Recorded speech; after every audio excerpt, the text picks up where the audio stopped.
जय हिंद दोस्तों।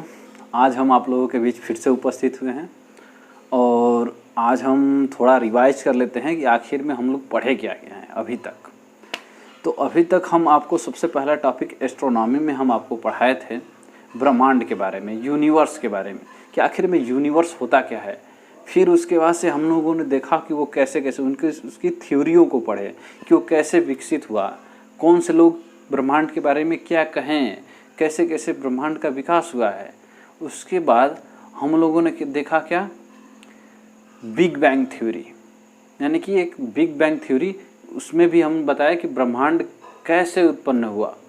उसके बाद हम तारे का जीवन चक्र, तारे के बारे में पढ़ा है, उसके जीवन चक्र, वो कैसे जन्म लेता है और कैसे उसकी मृत्यु हो जाती है, यानी कि पूरे जन्म से लगाई मृत्यु तक देखे। उसके बाद हम लोगों ने देखा गैलेक्सी यानी कि आकाश गंगा। आकाश गंगा के देखने के बाद हम लोग क्या देखे, तारामंडल। तारामंडल के बाद हम लोगों ने क्या पढ़ा, नक्षत्र। नक्षत्र के बाद हम लोगों ने क्या पढ़ा, राशि।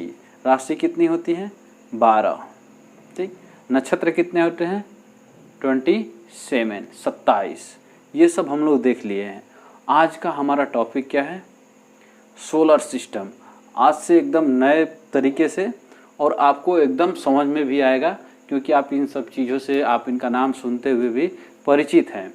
तो आज से हम शुरू करेंगे सोलर सिस्टम यानी कि सौर मंडल। आज का हेडिंग क्या होगा, सोलर सिस्टम। सोलर सिस्टम यानी कि सौर मंडल। आखिर में सौर मंडल या सोलर सिस्टम कहते किसे हैं, तो सौर यानी कि सूरज, अब मंडल यानी उसका परिवार समझ लीजिए, यानी कि सूर्य व उसके परिवार को ही क्या कहते हैं, सोलर सिस्टम। सूर्य व उसके परिवार, सूर्य व उसके परिवार को ही क्या कहा जाता है, सोलर सिस्टम। तो सूर्य तो एक हो गया, उसके परिवार में कौन कौन से हैं।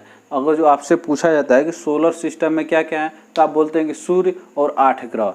लेकिन आज हम आपको बताएंगे कि केवल 8 ग्रह नहीं, और क्या क्या चीज़ें हैं।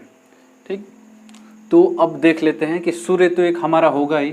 सोलर सिस्टम या जो है हमारे सौरमंडल में क्या क्या आते हैं, तो हमारा एक सन होगा। सन के साथ क्या हो गया, प्लेनेट, कितने, 8 प्लेनेट।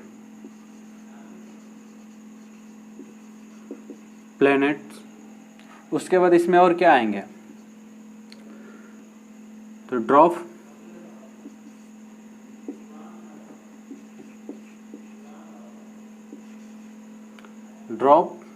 प्लेनेट। उसके बाद सैटेलाइट्स,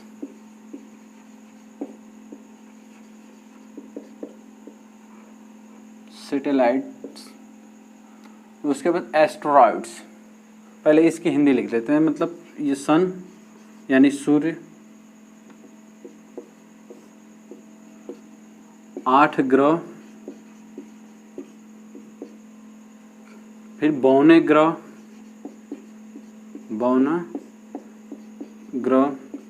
सैटेलाइट यानी उपग्रह,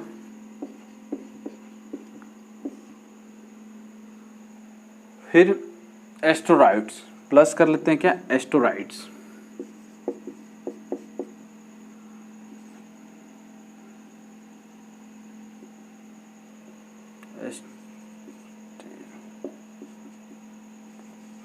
एस्टेरॉइड्स, फिर मेटियोर्स,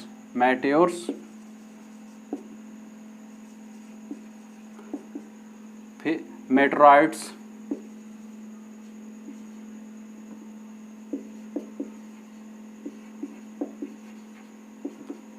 कॉमेट्स।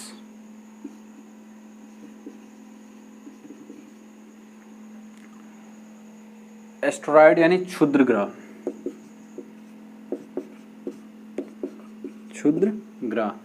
मेटियोर्स मीन्स क्या होता है, उल्काशय। उल्काशय और उल्का पिंड में हम आपको जब मेटेरोर्स और मेटेराइट्स पढ़ाएंगे तब बताएंगे।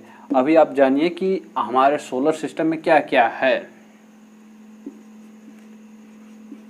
उल्काशय, उल्का पिंड, कॉमेट्स यानी धूमकेतु,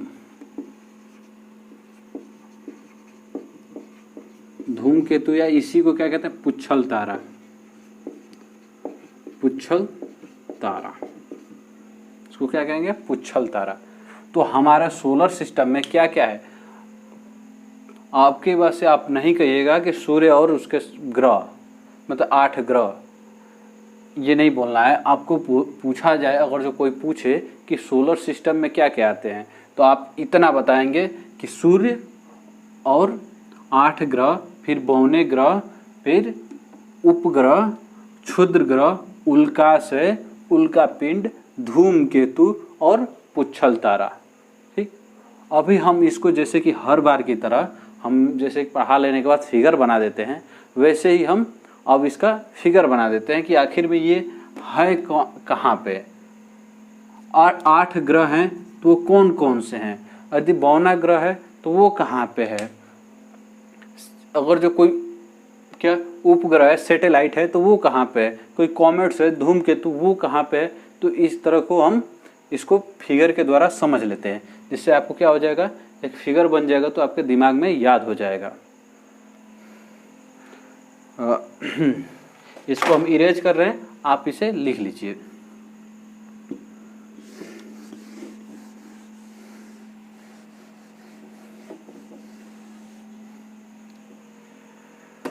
सूर्य व उसके परिवार को ही सोलर सिस्टम कहते हैं। अब उसके परिवार को देख लेते हैं, यहाँ पे बना देते हैं हम सन को। ये हमारा क्या हो गया, सन। ठीक, सन, और यहाँ पे क्या हो गया, एक ग्रह।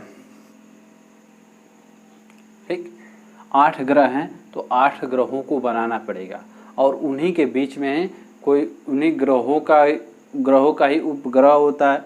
फिर इसी में क्या है, मेटोराइड्स हैं, मेटियोर्स हैं, कॉमेट्स हैं, ये सब हम बना दे रहे हैं, आपको एकदम अच्छी तरह से समझ में आ जाएगा।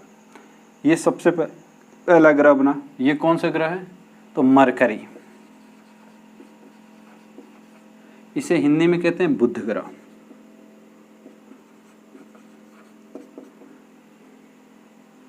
फिर दूसरा ग्रह क्या है, यहाँ पे बना देते हैं, इसका नाम है वेनस, वीनस, वीनस यानी शुक्र। थर्ड नंबर पे हमारी प्यारी पृथ्वी, पृथ्वी को यहाँ बना देते हैं अर्थ, अर्थ यानी पृथ्वी। फिर उसके बाद से थोड़ा यहाँ पे जगह नहीं, ठीक है, यहाँ पे आ जाता है क्या, हमारा मार्स यानी मंगल ग्रह। फिर उसके बाद कौन सा ग्रह आता है, तो जुपिटर,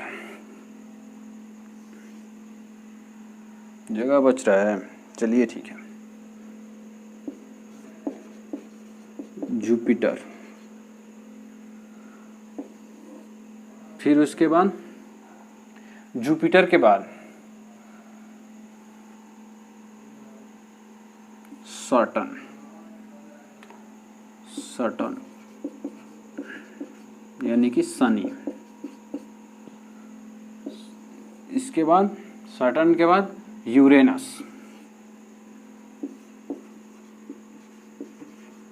यानी अरुण। हमारा लास्ट में क्या आता है,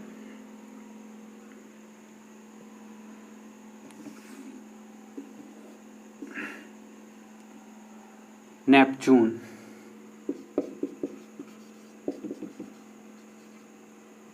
यानी कि वरुण। और लास्ट में यहाँ पे मान लेते हैं क्या, एक ग्रह 52 ग्रह है, जिसका क्या नाम है, प्लूटो, प्लूटो। इनके बीच घूम घूमती हुई खगोलीय पिंड होते हैं, जो ये भी क्या करते हैं, चक्कर लगाते हैं। इसी को क्या कहते हैं, इसको कहते हैं एस्टेरॉयड। ये क्या है,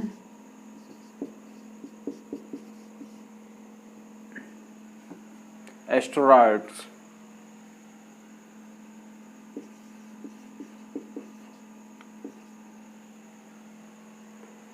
अगर जो यही एस्टेरॉयड क्या करते हैं, अगर जो ये अपनी मतलब जो कक्षा पे गति कर रहे हैं, यही क्या चले इसमें आ जाए, मतलब अपनी कक्षा से भटक जाए, तो इसी को क्या कहते हैं, उल्काशय, यानी कि मेटियोर्स।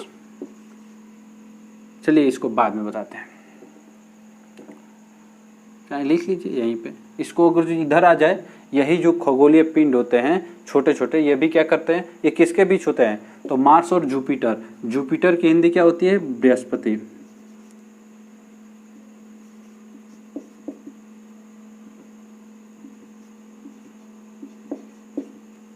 बृहस्पति, बृहस्पति ग्रह क्या हो गया, लाइन से आप देखिए, पहले Sun, Mercury, Venus, Mars, Jupiter, Saturn, Uranus, Neptune, उसके बाद प्लूटो। प्लूटो ग्रह नहीं है, वो क्या है, बौना ग्रह। 2006 के बाद उसे बौना ग्रह की श्रेणी में रखा गया है। वो बाद में बताएंगे, जब का बौना ग्रह पढ़ाएंगे तब बताएंगे कि इसको क्यों बौना ग्रह में रखा है, ग्रह की श्रेणी से निकाल दिया गया है। अभी आप ये फिगर से इतना समझिए, इसे क्या कहते हैं, अगर जो ये चला है, ये अपनी कक्षा से भटक जाए, चाहे इधर आ जाए या इधर चला जाए, तो इसी को क्या कहते हैं, मेटियोर्स।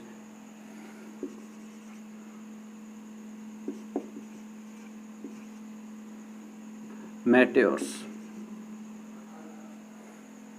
इसे क्या कहेंगे, मेटियोर्स।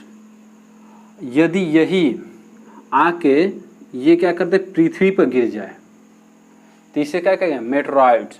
पृथ्वी पे आके जब गिर जाएगा, ये मतलब अपनी कक्षा से भटक के रास्ते में है, तो उसे मेटियोर्स कहेंगे, यानी कि इसे क्या, उल्काश है। लेकिन जब ये आके पृथ्वी पर गिर जाएगा, तो इसी को क्या कहेंगे, मेटेरॉइड्स। मेटेरॉइड्स।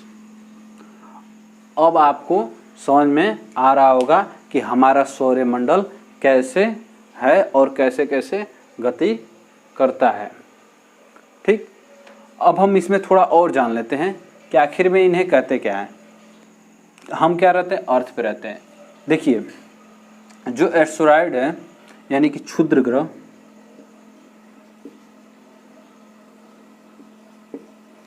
क्षुद्र, ये क्या है, क्षुद्र ग्रह।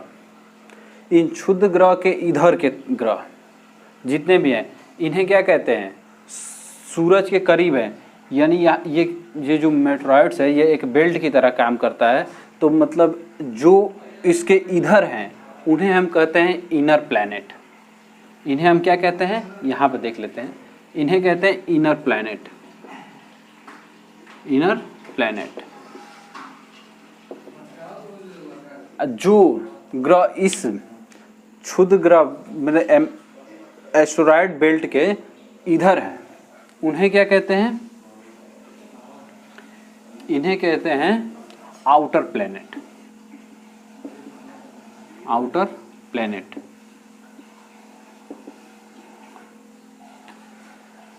इतना समझ में आ गया कि जो इस साइड है उन्हें इनर प्लैनेट, जो उधर है उन्हें आउटर प्लैनेट। अब जगह तो नहीं है, लेकिन चलिए हम इसी पे आपको बता देते हैं और इनकी विशेषताएं। इसको रफ कर देते हैं, इसी में बताएंगे तो आपको ज़्यादा समझ में आएगा, इसलिए इसी पर एडजस्ट कर रहे हैं। इन्हें क्या कहते हैं, इनर प्लैनेट। ये जो इनर प्लैनेट है, ये आउटर प्लैनेट है। देखिए, इसमें सबसे बड़ा ग्रह कौन है, आउटर, ये पूरे ग्रहों में सबसे बड़ा क्या है, जुपिटर। ठीक, ये जो सूर्य से दूर है, ये सभी क्या है, गैस के फॉर्म, मतलब ये इसमें थोड़ा सॉलिड है, लेकिन ये सभी क्या है, गैसीय अवस्था में, इनमें गैस की मात्रा ज़्यादा है, तो इन्हें गैसियस प्लैनेट भी कहते हैं। Gaseous planet. इन्हें एक और नाम से जानते हैं। क्या? इन्हें एक और नाम से जानते हैं, वो है जोवियन प्लैनेट। Jovian planet. जो ये आउटर प्लैनेट है, इनके कितने नाम हो गए? Outer planet, Jovian planet, gaseous planet. और ये क्या होते हैं? ये आकार में क्या होते हैं? आकार में बड़े होते हैं। इनकी अपेक्षा ये आकार में बड़े होते हैं। ठीक, आकार में बड़े। एक विशेषता, दो विशेषता। इनके नाम क्या है? Outer planet, gaseous planet, Jovian planet. ये आकार में बड़े होते हैं और इनके पास जो सैटेलाइट होती है, उपग्रह, वो क्या होते हैं? वो ज्यादा होते हैं। इनकी तुलना में इनके पास सैटेलाइट बहुत ज्यादा होते हैं, यानी कि सैटेलाइट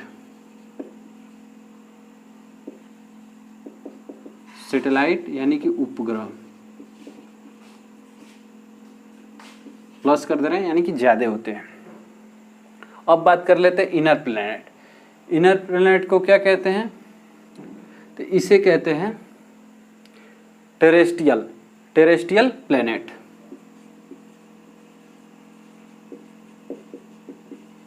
टेरेस्ट्रियल प्लैनेट। इसी को हिंदी में क्या? तो इसे पार्थिव ग्रह कहते हैं। पार्थिव ग्रह। ठीक, ये क्या होते हैं? आकार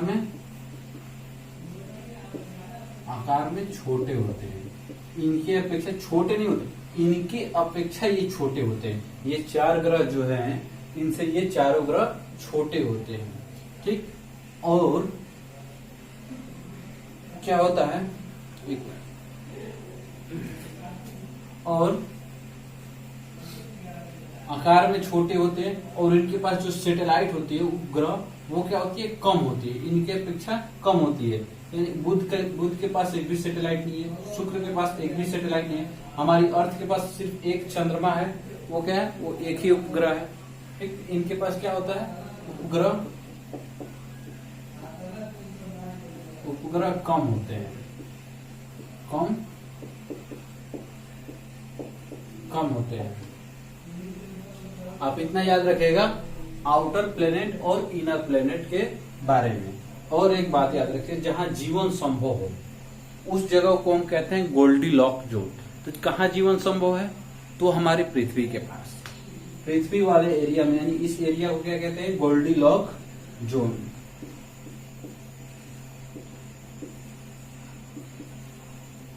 गोल्डीलॉक जोन। ठीक, तो ये रहा हमारा सौर मंडल, यानी कि सोलर सिस्टम, सूर्य और उसके इतने सारे परिवार। ठीक,